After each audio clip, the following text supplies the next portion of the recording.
चीन हमारे प्रेसिडेंट को मिटा रहा है और मोदी जी की सरकार मुगलों की तारीख को मिटा रही है। अब हम इस पर यह बोलना चाह रहे हैं कि 1653 में ताजमहल को शायद मोदी जी ने बनाया था। हाँ, 1648 में लाल किले को शायद नाथुराम गोडसे ने बनाया था और 1857 की जो बेचारा जो बादशाह जो बर्मा जाकर मर गया, शायद वो सावरकर थे। और जो 1690 में जो पूरे विश्व का 24% जीडीपी था, शायद एम्परर मोदी जी थे, इसलिए 24% जीडीपी हो गया। यही प्रॉब्लम है, आप पास को मिटा रहे हैं और चीन प्रेजेंट को मिटा रहा है। यह प्रॉब्लम है भारत में। चीन के ऊपर देश के प्रधानमंत्री एक शब्द नहीं बोलते, फैक्ट्स को छुपाया जाता है और वीक रिस्पॉन्स है। 3 चीजों की वजह से चीनी हरकत कर रहा है। अब आप बोलिए क्या हमारा रिस्पॉन्स है? कुछ नहीं है, हम नहीं माने। अरे क्या आपके देश के इलाकों का नाम मिटा रहा है, आपको उसकी फिक्र ही नहीं है, मगर आप तारीख मिटाएंगे। 1650 में, 1640 में, सन 57 में क्या हुआ था। अरे भाई ये देखो, आप सत्ता में है, ये क्या हो रहा है, इस पर गौर करिए। सर, इस बार के पार्लियामेंट सेशन में बहुत सारी बंदी हुई, कई पार्टियां एक साथ मिलकर खड़ी हुई, सब अपना अपना स्टैंड क्लियर कर रहे हैं। आप अभी तक अपना स्टैंड नहीं क्लियर। क्या मेरा स्टैंड क्या है? मैं तो हमेशा बीजेपी को अपोज कर रहा हूं और करता रहूंगा। तो मैं सुनिए क्या सुनिए जो मैं समझ गया आपका सवाल मेरे भाई। यूएपीए का जब कानून जुलाई अगस्त 2019 में अमित शाह होम मिनिस्टर लेकर आए थे, तो क्या कांग्रेस ने सपोर्ट नहीं किया था? और असदुद्दीन ओवैसी ने अपोज किया। हम तो हर कानून अपोज करते हैं, हम तो क्लियर कट हैं, बीजेपी के खिलाफ थे, हैं और रहेंगे आइडियोलॉजी की बुनियाद पर। हम तो कह रहे हैं कि 2 समंदर के किनारे एक हो ही नहीं सकते कभी। तो क्या 2024 में, जैसा कि तमिलनाडु के मुख्यमंत्री बोल रहे हैं कि अलग अलग चेहरे होने से नुकसान हो सकता है, तो एक ही चेहरा ऑपोजिशन का होना चाहिए, मोदी और बीजेपी को होना चाहिए? क्या उन्होंने ऐसा कहा है क्या? उन्होंने कहा कि सब विपक्षी पार्टियों को एक साथ एक मिलकर आना चाहिए और एक ही चेहरा होना चाहिए, ताकि मोदी को, प्रधानमंत्री को। एक चेहरा कौन है वो? केसीआर साहब। हाँ, इन्हें एक चेहरा उन्हें बोले क्या उन्होंने? एक चेहरा कौन है? आप सभी लोग कोशिश कर रहे हैं। कौन? केसीआर साहब।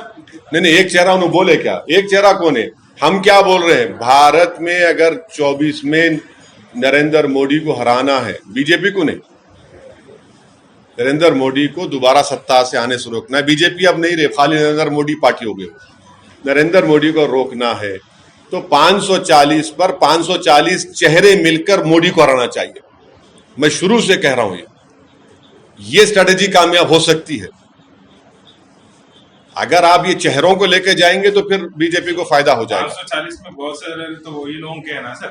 नहीं, आगे जब मतलब आप ये कह रहे हैं कि 540 में जो अब हैदराबाद का इलेक्शन होगा, सिकंदराबाद का इलेक्शन होगा, वरंगल का होगा, आदिलाबाद का होगा, निजामाबाद का होगा। निजामाबाद वर्सेस मोदी।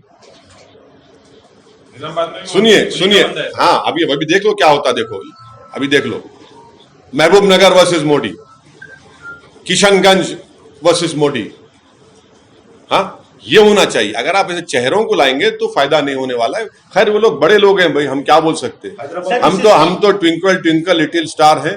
उनको उनके ख्वाब हैं, उनके जो भी ख्वाहिशात हैं, वो शायद वो देख के यूनाइटेड अपोजिशन के पक्ष में आप जुड़ेंगे उनसे। अरे हम ही तो मुकाबला कर रहे हैं बीजेपी से। नहीं, वो कह रहे हैं। सुनिए मैडम, नुकसान जुनैद नसीर को हो रहा, नुकसान इखलाक पीलू को हो रहा, नुकसान इदरीस पाशा को हो रहा, मदरसे अजीजिया जला दिया जाता है, दलंदा में मंसूर की मस्जिद पर हमला होता है, गालियां हमको दी जाती हैं, हर भाषण में गालियां हमको दी जाती हैं, यानी गंदी गंदी वाहियात बातें की जाती हैं। मेंबरशिप अब्दुल्ला आजम की चले जाती है, मेंबरशिप फैसल की चले जाती है। कितने मिसालें आपको दूं? विक्टिम तो हम है ना, आप तो विक्टर हैं, विक्टिम तो हम है।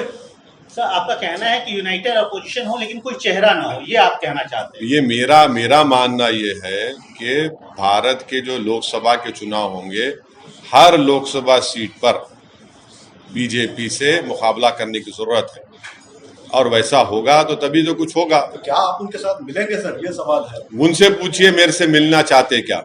सर तेलंगाना स्टेट के यूथ के लिए आप काफी काम करते हैं। तेलंगाना स्टेट के यूथ के लिए, खासतौर से हैदराबाद के यूथ के लिए आप काम करते हैं, तमाम एजुकेशन इंस्टीट्यूट चलाते हैं।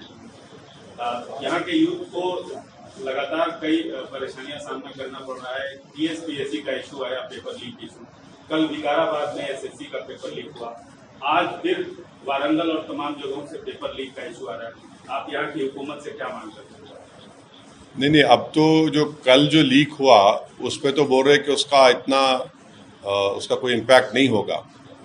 ये आज का मेरे को नहीं मालूम, मगर पेपर लीक हुआ आज का आज लिखने का पेपर लीक हुआ है। कंप्लेंट भी डीयू ने कंप्लेंट लॉन्च किया लेकिन पुलिस वो से। पेपर जैसे शुरू हुआ उसके बाद लीक हुआ। हाँ, लीक हुआ, सर। नहीं मतलब नहीं लीक हुआ। नहीं तो एग्जाम शुरू होने के बाद लीक होने के होगा। बाद एग्जाम शुरू लीक, ठीक है, सरकार जांच करे, कौन कर रहा है उसके खिलाफ एक्शन ले। और जो पब्लिक सर्विस कमीशन का जो लीक हुआ है वो बड़ी अफसोसनाक बात है, कई नौजवान तकलीफ में है। हम उम्मीद करते हैं कि जो एसआईटी बनाई गई है वो उन लोगों को सख्त से सख्त सजा दिलाएगी, और सरकार फौरन जो ऐलान किया है, उन्होंने अनाउंसमेंट किया है कि उसका अलग पेपर किया जाएगा। यकीनन तकलीफ दे बात तो है, उन बच्चों के लिए तो बड़ी तकलीफ दे बात होगी जो बड़ी मेहनत और जुस्तजू के साथ किए हैं, मगर हम उम्मीद करते हैं कि जल्द से जल्द एग्ज़ाम हो, और इंशाल्लाह हमको यकीन है कि वो एग्ज़ाम होने के बाद जितने भी पोस्ट नोटिफाई हुए हैं वो 2018 से पहले वो नौजवानों को नौकरी मिलेगी।